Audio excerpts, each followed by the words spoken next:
guys, welcome to the Aesthetics Diaries podcast, and today we have the amazing Caroline Balazs, who is the CEO and founder of SkinnyJab, and today we're going to find out all about her journey, her struggles, and how she overcame them in her business, and the exciting new things that are happening for SkinnyJab in the next upcoming months. Make sure, guys, that you are a part of the members club, because the members club is going to have exclusive bonuses all about Caroline's journey and her expert advice. Okay, so welcome. Thank you. It's a pleasure. It's a pleasure to be here, I think. I feel like I'm being scrutinised. So anyone that doesn't know, Caroline is the CEO and founder of SkinnyJab. And SkinnyJab has been out for many, many years, but it's only recently become really, really popular. And you were the founder, and obviously you were the creator of the name, the brand, everything that went behind SkinnyJab. Yes. And I feel like it's really important to kind of get your story out there, because obviously I'm your daughter. I know. I know, the poor thing. I know that. Oh God. I know that obviously there was a lot of struggle. Huge and amounts of struggle. Yeah. You know, I was kind of there at the beginning, but then I kind of went off and went into aesthetics. Yes. Yeah. Had more sense. And obviously you had so much, you've been so inspiring for so many people, but not many people know like your story and how it all came about, and kind of where you went with it, and how you've made it into like this like massive thing in the whole entire world, not just here in the UK. So I wanted to ask you a little bit, I think we should just give a little bit of context for everyone. Yeah. So I wanted to ask you, like, how did you discover SkinnyJab? How did it come about? Right. Well, basically, I was looking for it. I am a medical practitioner. I've been working in primary care and GP surgeries. I'm an advanced nurse practitioner. I've been doing this a long, long time. I think about 30 odd years now. I don't want to sound too old. But essentially, I've always struggled with my weight. Yeah. Always, as you know, I was on diets, this, that, and literally on diet. And I think with my two daughters growing up, I was very determined that you weren't going to suffer like I did. Yeah. And you didn't really. No. You don't have the issues that I have. Now, I grew up in a different era where the 70s and the 80s, it was very much about the body beautiful. You had to be this, there wasn't as much as there is now, acceptance of size. Yeah, it was very like you had to be slim. If you weren't slim. And all of us can actually manage that. No. We're all different shapes and sizes, and it's just the part of life. We were all trying to package ourselves into this little box and look like Jane Fonda, who probably half of you probably won't remember who she is, but we were all trying to be like a size 0. And I physically could not do that with dieting alone. And I went through trauma. I used to binge eat, emotional eating. Anyway, long story short, had a lot of issues with food from basically about the age of 13 onwards. So when I got into the medical world and stuff, I did try every diet pill on the planet. Yeah. I tried all sorts of things in the pursuit to get thin, and nothing worked. And I thought there has to be something out there to help us. I even went down the Chinese medicine route, everywhere, and there was nothing. So I did discover probably about at least 15 years ago or thereabouts, when these drugs came out, the ones that we now see as Ozempic, Mounjaro, Saxenda. In their infancy, they were being trialed as diabetic medications. Right. And I knew way back that these medications had a side effect of weight loss. And knowing what I know about medicine, I thought, right, okay, I'm not a diabetic, but would it work for me as a weight loss thing?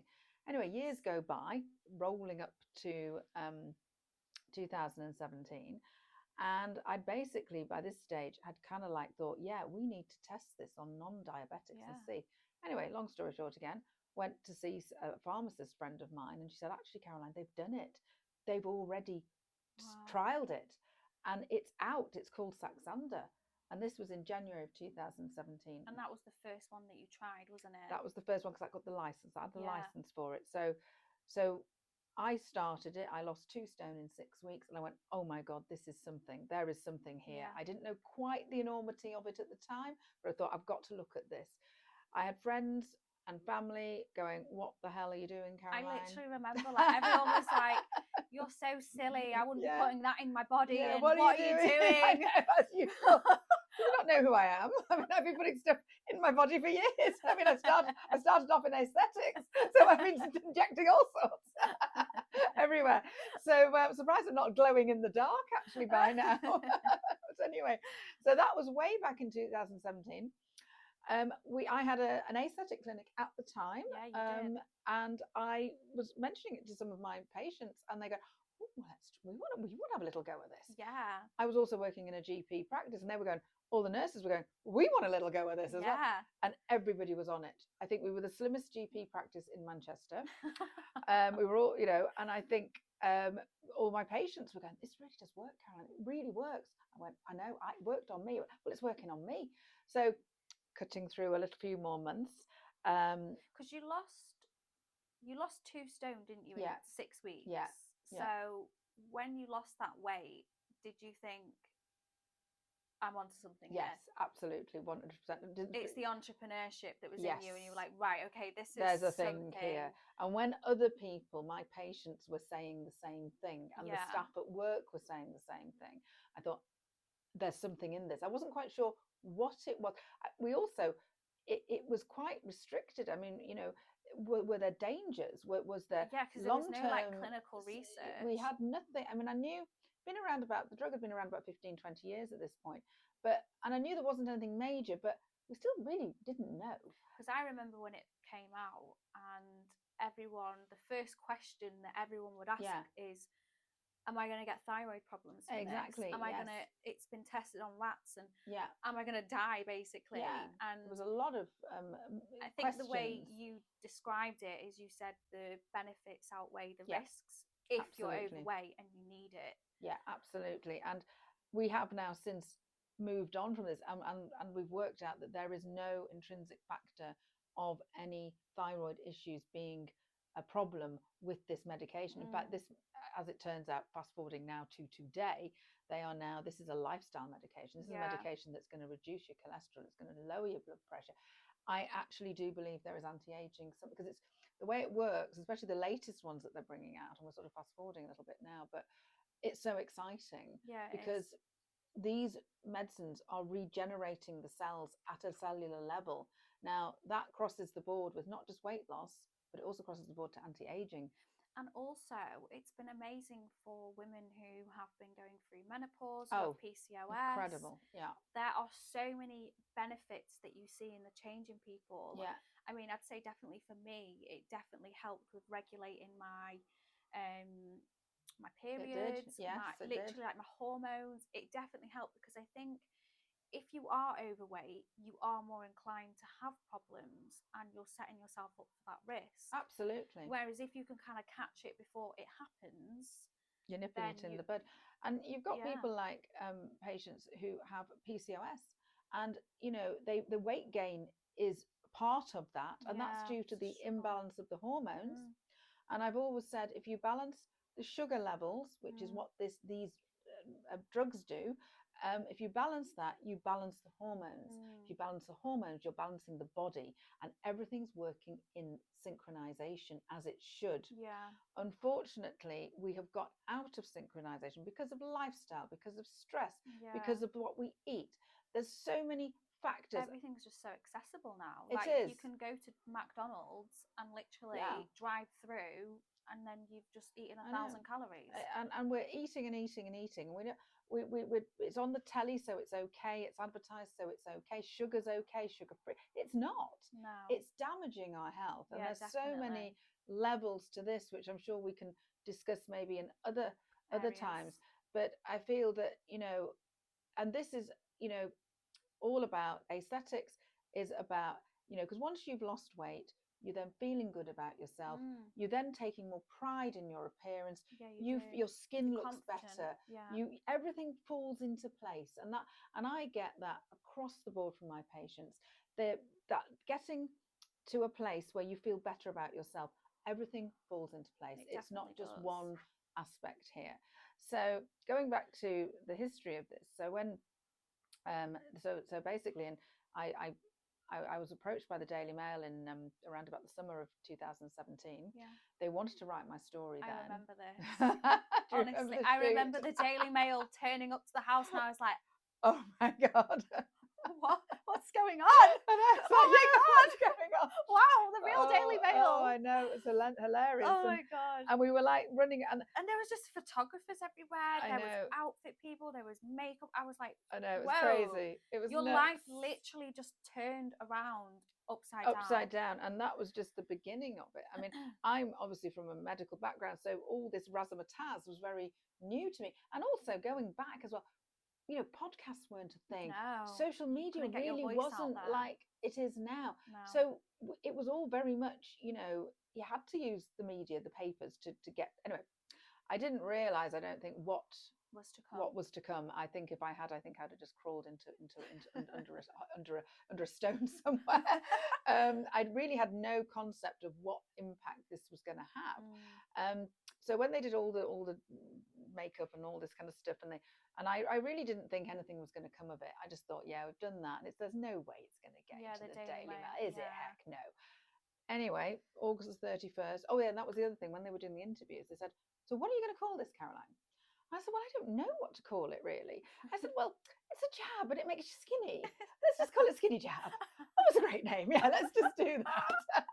And that's how SkinnyJab happened. Now, obviously, there's lots of other people going, "Oh, we do SkinnyJab," and da, da. Well, no, you don't actually, because I own the trademark. Fortunately, I got it trademarked. It's patented in my name. It's personally mine. It was your name, and that name, SkinnyJab, literally took over the whole of the UK as a household name. Like Skinny Pen, SkinnyJab, like SkinnyJab was the one. It was the one, and it was mine, and it was yours. And I'm really glad that I did that at the time.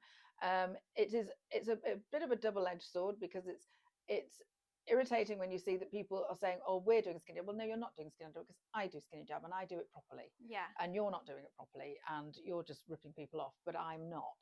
And I've always treated this as very much a very medical area. Which it's definitely a medical area, because it has to be monitored and given out to the right people. Yeah. Because it's not just something where you can. Because I remember when SkinnyJab was so popular, which we'll get into, but there were so many people like offering it in beauty salons, and even now they're offering like the illegal one, and that's causing very dangerous, much danger to the public. But we'll talk about that. And I think as well, you know, as aesthetic business owners who we are, it's really important that you don't lower your standards to get involved in that, because you could be storing yourself. I mean, people are dying because and you don't want that. Scary. It would ruin your business. It would ruin your life. It's going to ruin your business. Imagine having someone's death like on your hands. Like, I think there's been a lot of naivety, and I think a lot of salon owners have probably done it. That, oh yeah, you know, this is just like another filler or another whatever. No. It's absolutely another. I mean, obesity management is a very complex subject, and cannot just be, oh, here's a pen out the fridge, you know, get on with it, or you know, whatever. And I think, you know, I think most salon owners and business owners of these clinics, I think you are very. I think you work within your remit, your scope, and professionally. Oh, sorry. Professionally, you've got to keep that professional. It is a different subject. It's a different area, and I used to do aesthetics, and I loved it. However, when I moved on to doing SkinnyJab, I couldn't actually do both, because I couldn't commit to both. Yeah, you couldn't do both. So I wasn't going to do both. I could have done both, because they're two separate businesses. Totally separate subjects. And you know, we get referrals a lot from salon owners and business owners and we look after those people as well, you know, on a referral basis, because it's all, because you know that you're sending that person to a safe place. Yeah. And I have an awful lot of referrals from the clinics and what have you, even from GPs, hospital specialists. That's people come because they know that they're going to be well looked after. Yeah, and it's under the medical supervision, not just someone who hasn't explored or is educated enough to understand the history of the medications, but also the clinical side of it, because it's a medication. It's a medication, and it's not it's not like Botox or anything like that. It's literally it's a complete different category and world of education, like diabetes, weight management. Totally different. There's so much history that goes behind it. So when you did the Daily Mail article, what happened after that? Oh God, all hell let loose. Oh my God, I can't, honest to God, I look back and I think, what on earth was going on? I mean, basically, I was only probably selling a few sacks under pens. Yeah, because it was like close friends. It was close friends. It was like family friends, close friends. Yeah, it wasn't big. And then all of a sudden, and I actually didn't know when the article was coming out. And I was in Winslow with a friend, and we were just having a drink, and it was around about 10 to 12 in the evening, and we were just about to go home, and all of a sudden my phone starts pinging like this, and I'm going, what the hell is going on with, because obviously I was getting messages through the website, and like this, and I go, what on earth? And I looked at my phone and went, oh my God, the article's out, oh my God. And it went online first, and literally, and then the phone started ringing because we had no online service. Yeah, I remember there was like no website, nothing. Nothing. It was, well, there was a website. We had website, but it wasn't the greatest. It wasn't to the stand. And I remember the website crashed. It crashed. God, can you believe? I remember it crashing, and you were like, "Oh my God, what am I going to do?" And the phone was literally off the hook. My mobile, I remember, was just constant. Wild. And so we literally had to scramble friends and people together to just say, "Can you just answer these phones, please, please help?" And also at the time, because there was no online thing, we had to see everybody. Yeah. So I remember being in so much shock, and the phone is going mad, and everybody's scrambling, and people are flying in from Ireland, literally arriving in Liverpool and Manchester, going, "Where does she live? Where does she live? I need to find this woman. Where is she?" And I've got people turning up at my house, and I've got people turning, and we scrambled a clinic together in Harley Street. So I had people literally queuing outside the door queuing in Milton Keynes, I had to scramble clinicians together. We scrambled 4 nurse practitioners and a doctor. And we literally said, right, you just scatter yourselves all over the country and just treat these people. Because, it literally just blew up, literally overnight. Absolutely nuts. And I've got A-list celebrities on the phone to me. I can't say who they were, but I'm going, oh yeah. Do you remember that in the kitchen? Yeah. Yeah. Wild. Okay. Oh my God. That's crazy. And that, because you think about it, I was like a nobody nurse the day before. Literally, the next minute you're like the world's next weight loss guru. Everybody wants to know who I am. So it was a bit of a shock. But so anyway, I think at one point I was so overwhelmed. I think I just said to you, I said, right, I can't do this. And they go, oh, what do you mean you can't do it? I said, I can't. I said, I just can't deal with this. It's too much. And I said, right, everybody, we book them into the clinics in 2 weeks' time. We are not running around like headless chickens. We can't. They're going to have to wait. So did you learn like a little bit of delegation at that point? Yeah. Did you think, right, okay, we need to manage this now and I need to take a minute. Yeah. I need to put things into place. Yes. Because I think that's so important in business. Yes. Because when you start getting busy, and I've definitely experienced this, when you start getting busy, you forget about everything around you. And it's like you're because you've been waiting so long to get to that point, and you're like, oh my God. And then you completely just forget about yourself. Well, it was getting it was ridiculous. And I actually went, right, enough. I said, right, you, me, and I think Annabelle as well, get the dog. We're going for a walk. And we went onto the beach. And I just said, I need to just have a minute. And everybody's going, so much but this is your moment, Caroline. And I'm going, I don't care. I need a minute. I just want to process this, because this is out of all craziness. And I need to just get my, and as a business owner as well, you can, I mean, literally, we were taking the money over the phone on cards. I mean, it was ridiculous. And it was literally ka-ching, ka-ching, ka-ching, ka-ching, ka-ching, And you've like literally gone from being a nurse who was on like minimum wage to like doing like 10K it was days. like literally thousands were coming through that machine. And it was also like the shock, like how do you manage that money? How do you understand? Horrendous. Yeah. And the thing is, because it happened so quickly again, and you know what, it wasn't, I was making a lot of money now. I mean, oh my God, it was flooding in, but it wasn't about that for me. Yeah. It really wasn't about that. I thought, I waited probably all my life to earn this kind of money. Yeah. And I thought, but this isn't turning me on here. I don't feel happy. I wasn't happy. I was very concerned about the quality of the care. I said, we need to make sure that we are giving each patient what they should be having. And we had to physically see each one. There was no online video calling or nothing. We literally had to physically see them. So I said, right, everybody stop. I said, we are going to organise clinics. We are going to organise appointments. People are going to have to come and turn up, and we are going to have to do it that way. I said, I am not knee-jerk reacting just because. Because also it's your registration that would have been at risk. Like you can't just, you know, in aesthetics, obviously now it's so unregulated, and you know things do happen in this industry that are not regulated. Yeah. But if you hold a pin, an NMC pin, you are liable for every single patient that you see and prescribe for. Absolutely, and it has to be done properly. And I think, you know, in general, I think, you know, everybody should have that sort of standard, whether you have a registration or not, because that person is in your care. Yeah. And if you are injecting a person or you're doing a semi-invasive treatment on a person, you need to take responsibility for that. Whether you are a nurse, an esthetician, a beauty therapist, it doesn't matter. You still have that professional standard.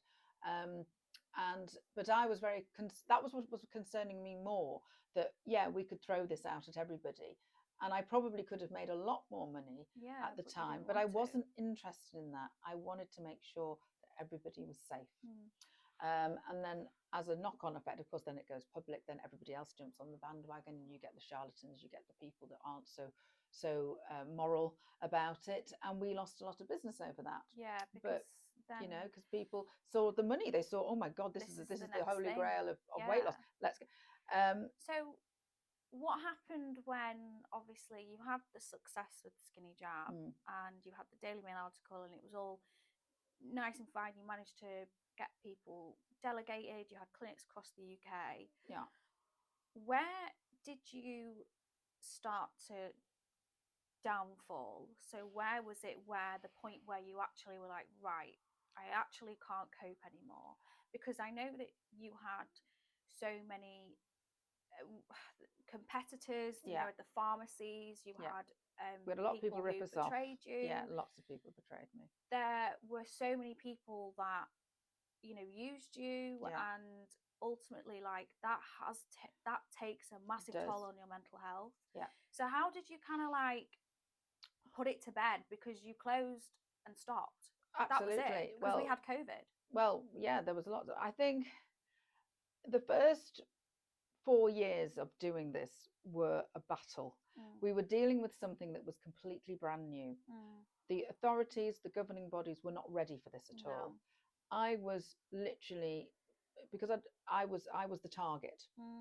And when you are thrown knives so many times, not just from competitors, not just from other people, jealousy, and all that kind of stuff, people that are swindling you, that are ripping you off, who are literally, I'm not that kind of person. So to me, I was like, why are all these things? But when people see that this is something, they want a piece of it. And they can be very, very, you know, people can be ruthless. And I think I got burnt very, very badly. Yeah, you did. And then when I had, like, you know, the authorities down my neck going, you know, you can't say this and you can't say that and you can't advertise that. And I was just like, oh my God, this is just a world I just don't understand. Yeah, it's very overwhelming. Totally. And I think you get, after a while, also we were up against intense competition. Yeah, at this point. By this stage, I mean, we'd done incredibly well. But the online pharmacies were bringing the prices down. Our profit margins weren't as good. By this stage, we'd got offices, we'd got shops, we'd built it, you know, organically quite fast. But we'd probably gone a little bit too ambitious. Yeah. And then everybody's jumping on the bandwagon. You've got somebody doing social media, you've got somebody doing marketing. Somebody's always taking a piece of the pie. And I think that's also a lesson to learn, that I think we spread ourselves a little bit too thin. We were listening. We'd have every salesperson at our door going, oh, I can do this for you. I can do that for you. And we were going, oh, all right then. Yeah. Because you weren't knowledgeable, we you didn't understand. No. And my biggest advice would be is, if you have a successful business, no matter how small or how big, you keep it close. Yeah. You keep it really close. You keep it so that you're not listening to the next person that's peddling their wares at you. Because before you know it, you can have a clinic full of bloody all sorts of creams and lotions and potions that you don't particularly want. You can have machinery that you don't need. It's whether it aligns with you and what you yes, stand for. You've got to be really strict and not be. And I have been, ripped off like that from people that have just said, oh, what about this? What about that? I remember one day here.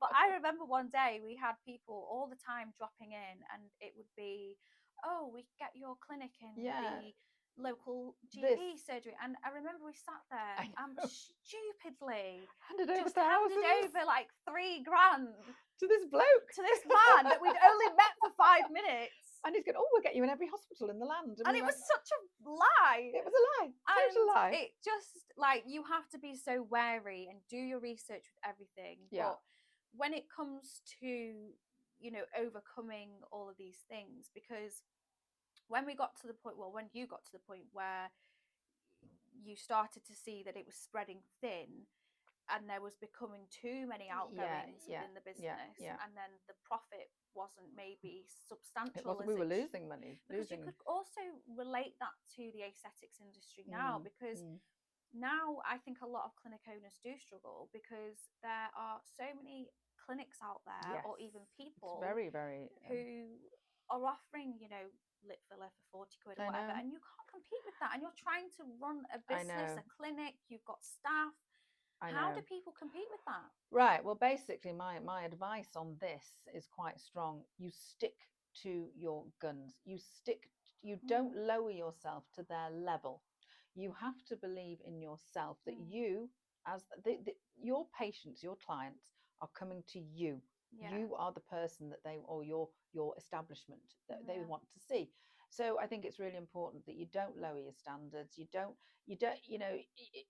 have to join they are not the sort of people who are charging these ridiculous amounts for fillers, stupid, cheap money. People don't trust these people. No. People trust, and they'll pay an extra £50 or another £100. It's your face at the end of the day. It's your reputation, and don't worry about these people. They'll be here today, gone tomorrow. I have seen them over the years. You think, oh my God, Mrs. Soames, this salon up the road is opened up, and they'll be gone. Because people need trust.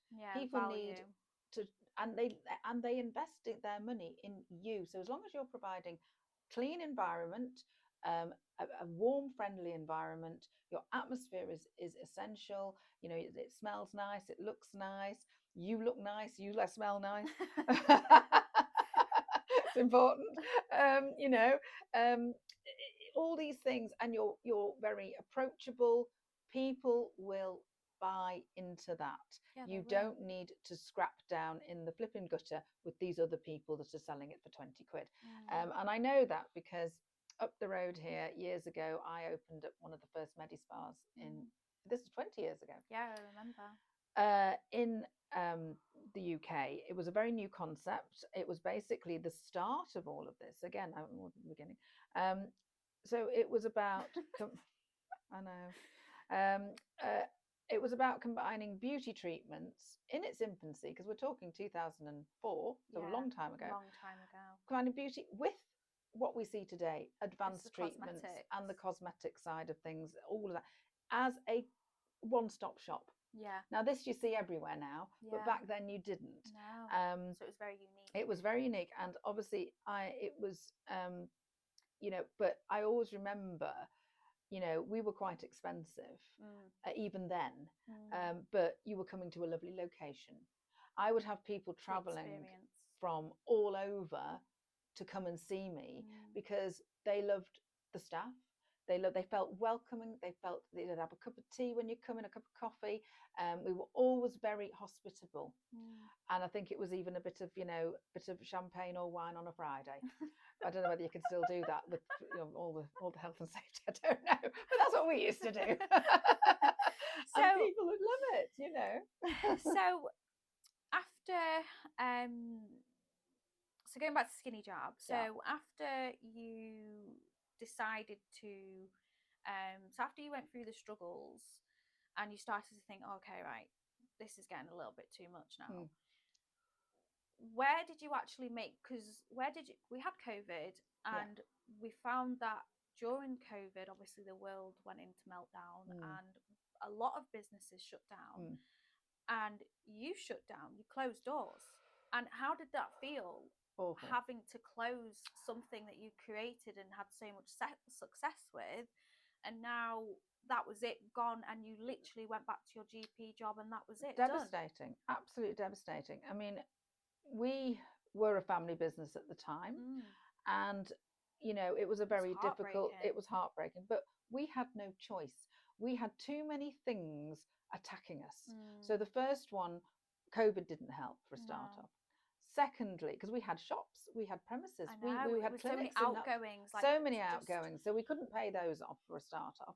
Secondly, we had Brexit to deal with. Now, Brexit, we were sending a lot of our products to Ireland. They were all stuck at customs. There was thousands and thousands and thousands of pounds worth of products left in customs. There's probably some very skinny customs officers going around on the borders. I love that. Losing so much money because of Brexit as well. So that was, we had COVID, we had Brexit. We had all these premises that were empty because the staff all had to go home.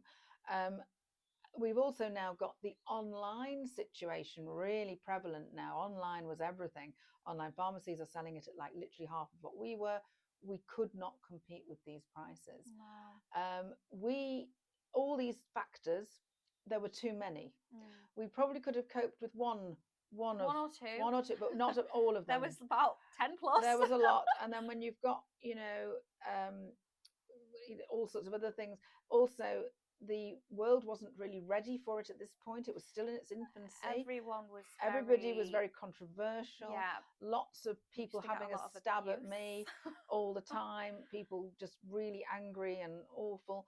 And after a while, you just think, I can't do this. I actually, we haven't got the funds to support it because we just didn't. We couldn't. It was losing too much money. And I just said, in 2021, we've got to make a decision. And I think the hardest thing, and I wouldn't normally recommend this with a business. I would always say, look, try and keep going. But we had no option. We had reached a dead end. I remember that last day. And I said to you, we're going to have to. We can't do it. And the other thing was as well, that they'd changed the regulations as well. And it meant that I actually couldn't prescribe the drugs because there was a lot of CQC stuff going on and they'd put a lot of restrictions on me. So we had to go through the pharmaceutical route. So we had to set up a pharmacy, which cost a fortune. Thousands. I mean, ridiculous money. And then the CQC. And then the pharmacy, we had to get a pharmacist in who was actually doing my job, who didn't have my experience. I'm telling him what to do and I'm paying him. So we had that expense as well. So it was all a bit ridiculous. And I just said, you know what? It was too hard. Too hard. Too difficult.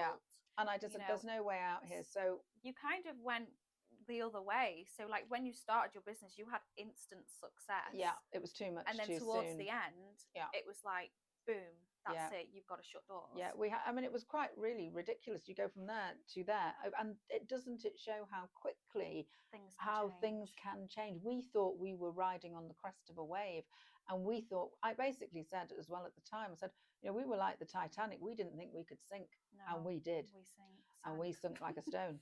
So I then decided, I think mentally health-wise as well, I think there was a lot of, just too much, but I said, you know what, we're just going to have to part ways now. Because you were very much attacked from a point of view where I remember, like, on This Morning, people would be like, don't touch that medication, like there's so many side effects that we don't know about, blah blah, and everyone just used to absolutely bash you and bash the name. Whereas Everything. now it's like it's the next amazing best thing that could ever happen to anyone. This was the surprising thing, because when I ended it, I thought, right, that's it, never ever again. I love what I do. I love this. This is part of medicine that I really, really enjoyed. But you know what? It was great while it lasted. So I thought, no, I'm just going to have to go back to my proper job, my old job. Fortunately, I could still back to the bloody streets. I thought, fortunately, I could do that. And I was welcomed with open arms, and it was great. And I had a fabulous, out of something. But that's the other thing as well. I could have, because I lost everything. Well, we lost everything. We lost houses, everything. Money, cars. We were destitute. Yeah, gone. We had nothing. Nothing. None of us. We were skint. Penny. And but if it wasn't for SkinnyJab going down, I wouldn't have been sat here right now, because I wouldn't have gone into aesthetics. You wouldn't. This is true. So basically, what happened, didn't it? So there was you, there was me, and there was Anthony, who's my nephew, your cousin, and we said, right, we need to split. And I had to go and get a job. You had to go and get a job. God forbid. I know. Who is doing a 9 till 5? Not me. So we all did. I mean, Anthony went and he found a job. I obviously had to go back to the NHS. Yeah. But we could have. And do you know what? It was so sad, because it was like the Three Musketeers had just been split. But we had to. And it was such a shock, like the real world. The real world. The real world. It was like ab-fab meeting reality. It was like, God, oh, do you mean a job? I don't want to do a 9 to 5. I don't want to do a job. No. So, but what we could have done at that point, which was quite an interesting observation of our all strengths of characters, we could have just crumbled and cried and fallen down and gone, oh no, poor me. But we didn't. We rolled up our sleeves and we said, right, come on, let's do it. Let's get back out there and let's and we did. And we didn't know what the future was going to hold for any of us at that point. No. I absolutely didn't think that I would ever be doing this again in a million years. I thought, that's it, it's game out. I'm going back to the NHS, and that's where I will stay for the rest of my days.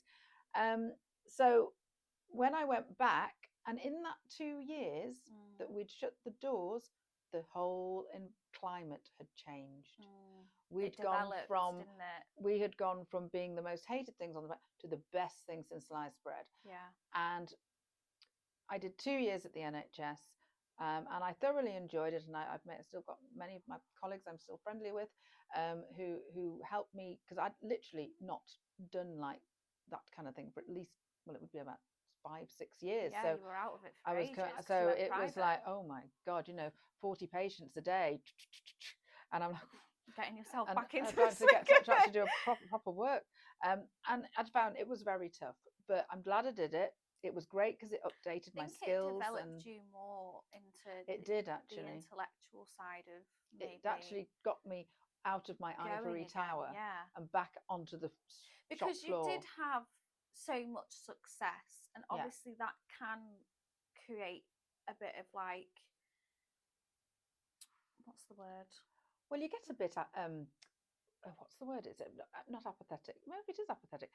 You just get a bit. You get a bit in your own head, and you're like, "Oh, well, I'm better than everyone now, and no one's going to affect me." And well, I think you go more. You forget where you came from. Yes, that's it. You forget where you came from. The struggles. You forget what it was. Because you get into this world of media, this world of razzmatazz, this world of because it was literally all so glamorous. About like you and it was just like crazy. Like everyone wanted to write an article. Everyone wanted to, do PR, and everyone was just like, "Wow, like this is amazing." And and it can get to your head. Like you can imagine that getting to your head, and you'd be like, "Oh my God, like I'm the best thing ever." But you do forget where you. Anyway, but, I had it was like somebody thrown a bucket of cold water over me. I was back in Liverpool. Oh God. And but anyway, it was good. It was a good grounding experience, and I always grounded you for the next. But I never at one point, and I think this is a really important thing to put across, I never felt a failure. No. And I think I could have done. I actually, because otherwise I think if I thought I was a failure, I think that would have been it. I think I'd have just thought, you know what, Karen? I mean, part of me was like, where the frickin', how did I actually get this so wrong? You know, only I could have $1 billion bloody idea and actually go bankrupt over it. I mean, that could only happen to me. You know, but I think what was really important for my mental health is not to say I had failed. You didn't fail, because you have to look at what you have to look at what you've created, and sometimes step back and go, okay, let's pause. Yeah, let's wait. Yeah, let's evolve, and let's rejig the thing. Let's go again. Yeah. But this is why I find you so inspiring, because for me, like, there's been so many times in my business where even starting the business was difficult, because it's like, how do you get clients? How do you start? It's difficult, how do you? Yeah. And I went from dealing with so many patients every day with the SkinnyJab and speaking to people all day long. I was just in my own world. Like, I didn't know how to run a business. I didn't know how to, like, or where these people came from, or how they got there. I didn't understand any of that. Yeah. And then once you're put out and it's like fight or flight, you have to fight to get to where you want. And it just takes consistency, and it takes time, to build. Like, normally, people stress so much, because people would look at you and think, oh my god, she's such a success and she's amazing, and look at, she's so lucky. No. But they don't know the work that goes in through, and the downfalls, and rebuilding and restarting, and building the client relationships back, and so many things that go behind it. There's a lot that goes on behind. So yeah. I mean, I think that was one of the things as well, when it all went down. I think what I was most upset about is that I had done an awful lot of work in creating the blueprints, like the dietary plans, the actual which a lot of people copied today. But this would be like, I'd be up at 2-3 o'clock in the morning, writing on my laptop, doing stuff, writing blogs, doing this, doing that. And I felt that all that work, all that creating that business had just gone, and that was upsetting. But like you say, what doesn't kill you makes you stronger, and you have to just dust yourself down and get on. And you've got to stay positive. If you crumble, you've lost it, and you can't. No, you have to have that strength of character, because in any business, and any business person will tell you this, there are ups and there are downs, and it can turn on a 10-pence piece. And that is part of life in business. And it's a bit like parenting. There isn't really a manual. No, there isn't. I actually watched something the other day, and it said, like, how crazy it is that people teach business in, like, school, yet they don't own a business. No, I know. Like, how does that work? It's just a learn-on job. It doesn't work. It's a learn-on job. You either have it or you don't. Absolutely. That's the key as well. Like, you have to have that drive. Like, you have to wake up and really it doesn't want just happen. And you have to make it happen. Yeah. But it all comes with time, and it all comes with consistency and experience and learning. And if you do fail the first time, there are not many entrepreneurs that have never been bankrupt. Even Donald Trump went bankrupt. Everybody's been bankrupt, and that is not a failure. No. And that is why. And you just get up and you try again. Yeah. And you look at, well, where did we go wrong there? Right. Okay. Well, we won't do that again. And you look at how you can make it better. How it shaped you as a person as well. And I will tell you that this time round with SkinnyJab, oh my God, it's the best it's ever been. Because you're in control. Because I'm in control, but also I've learned from all those other mistakes, and I'm not making them again. No. And my staff are very close. We have a very close circle. It's working so well. The patients are happy. Our service is amazing. And I feel that it's in the best place it's ever been. But that has been a lot of trauma to get there. Yeah, definitely. But wow, we've got there in the end. And that's how many years later now? Well, it'll be our 8th year in January. Wow. But what I will say to everybody as well is, don't beat yourself up. Don't say, well, okay, it's not if it's not working, just adjust and find a way that does it, because it will work. Don't give up. Don't give up. That's massively important. Yeah, no, I agree. I think it's really important that you have a sense of just self-belief, because self-belief is what is going to take you through when you own a business. But it's actually really inspiring because I know that when I go through things, I'm like, Mum, please help me. What do I do? Help me. And it's so good to have also not only the business experience, because if I didn't have that experience that I had when I built, and that customer service experience, speaking to people. Yeah, like I wouldn't have the drive, I don't think, to build my business. No, all the interpersonal skills. Yeah, with your clients. Yeah, exactly. All these things are really important. I mean, medical people aren't exactly known for their interpersonal skills. They're really rubbish, really rubbish. And they can write clinical notes. They can write, but they're absolutely, it's like when you go to the GP and he's like looking at you. Oh. And they don't smile. And there's no, and you're like, oh, I really hate being, and I hate it, not that I go very often. But, it's that friendly approach. It's just so important. And I think you need to look at yourselves head on and go, right, what am I doing that might not be attracting these patients? What are the things, or clients, or whatever? And I think it is about your interpersonal skills. And also, a lot of mistakes a lot of people make is they oversell things. You never oversell. You don't need to oversell. You undersell. I remember going into clinics and literally they'd be like pouncing on you, like, oh, you need this, you need this, you need this. And I'm like, no, I just want to here for one more treatment. Thank you. No, it's so vulgar. But I think that's because there's such a grab now in the aesthetics industry. Everyone wants a piece of, if you get one client, you're taught then that you have to maximize that client. No, but you don't. Absolutely, you undersell. You tell them the benefits of what it is, but you don't go, right, here, bye. Bye. Because let them think about. I mean, it's like when I do consultations for SkinnyJab, and that patient is wanting it, and I know they want it. They absolutely want it, and I'll always say, you think about it. But that's key in. I'm not taking your money now. Absolutely not. That's also a great protection from both parties, because it's like aesthetics. If someone walks into the clinic and says, "Can I have 1 millidermal filler right now?" If you do that treatment and they walk away the same day, you've got a solicitor's case on your hand. Yeah, because you haven't given them time to think about it. Your insurance isn't going to pay you out for that. No, unfortunately. The patient will always feel better if you don't ram it down their throats. And you are very relaxed about the whole thing. You're good. Yeah. You're great. It's your confidence. It's your confidence that they will buy into. Yeah. Not you, they're like on a market stall. Roll up.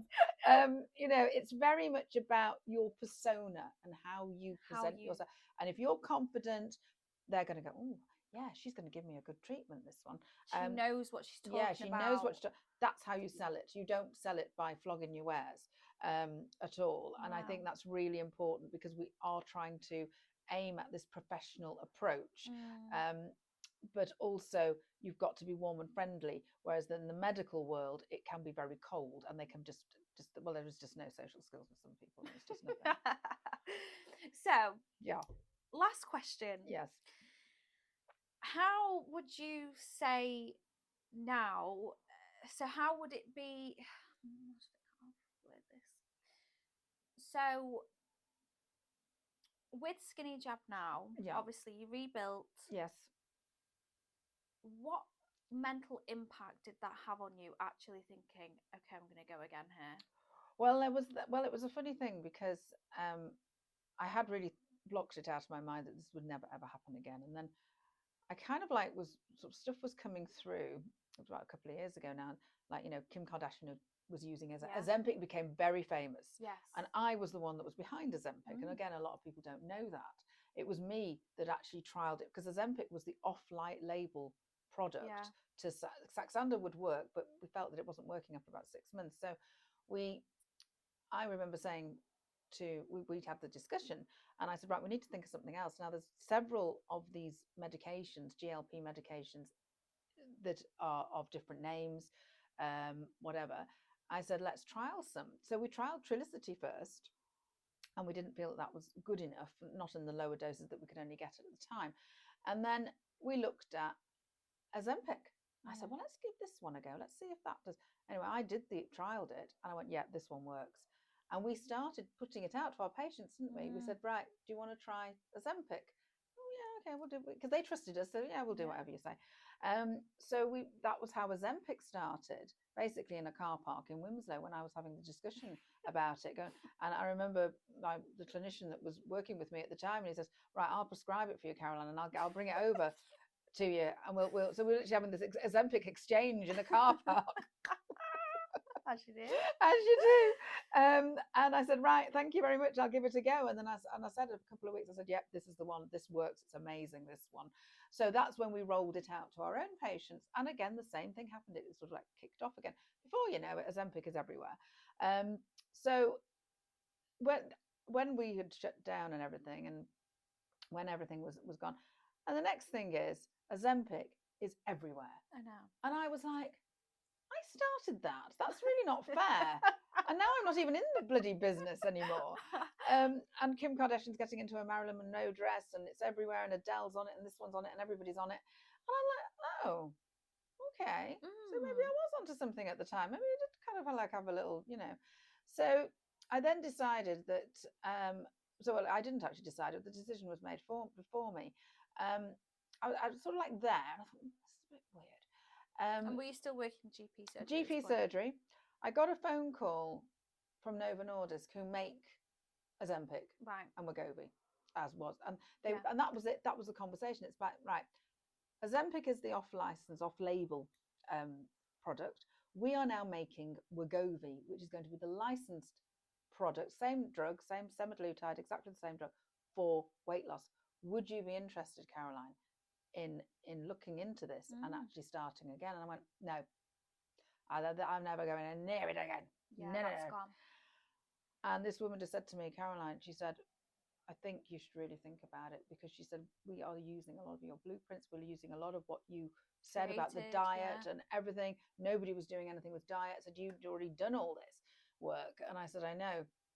Anyway, I sat back and I went, I wonder. So that was in around about the March time of 22, I think it was. Was it 22? No, it was 23. 23. So I had been literally working probably a good 18 months at this point at the GP surgeries, and I thought, I wonder. So what I did is I can't remember how it started now, but I think a couple of patients had contacted me, and I just messaged them back and said, yeah, I possibly could get this, because the Wegovy's now coming out. I might be happier doing this. Anyway, before we know it, everybody's contacting me again. So that was in the March. By the July, I'm now going to the GP surgery at 4:00 in the morning, and I'm trying to do all the prescriptions for these other. I'm thinking, oh my God, it started again. It started again. And really, by the end of the July, I had to make the decision. And I didn't want to leave my GP job. I didn't. Yeah, because again, it's like pulling that social blanket, social security blanket. I didn't want to leave it, but also it was enjoyable. I had a great team I worked with, and basically, I had to make the decision: am I going to take this risk again? Am I going to do it? And I thought, you know what? I really do love doing obesity management. I love this, and maybe I could. And I thought, right, I'll give it 6 months. I can always come back to my GP work if I need to. And I did, and then never looked back. That was it. Wow. Bang, off it went again. Yes, we are on a much smaller scale, but you are also expanding. But we're expanding many a lot. Different ways. We're expanding much more organically. It's like now you were burnt a little bit in the maybe a lot. A lot. In the past, I was now fizzing. Take it step by step. Yes, now you're not rushing with anything. No, like for example, all our social media. I mean, we had a lot of following, didn't we, back in the day? Oh my God, yeah. But we didn't recoup any of that. I started basically with 200 followers. I know. I've now got, I think, about 9,000 or so in a very short time. And I haven't done anything really. I mean, I've used nothing because I'm not very good at it. I have to rely on you for this bit. This is where I'm on the phone. What do I do? So you know, to get that kind of following in quite a short space, all my patients have come back to me.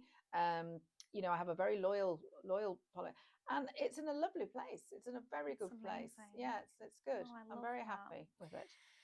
Well, it was a pleasure Oh, having you on my podcast bless today. you. Well, yes. I think it's actually really inspiring how you know, got set back, you started up, you got set back, you restarted, you are now taking things slowly, but you know, there are big things to come. Oh, I think there's very big things to come, and it's really exciting. Yeah, it's very exciting how it's come full circle. You deserve it all because obviously you're my mom. Yeah, I gave birth to you. Obviously. And look what I created. Wow. This is my best creation.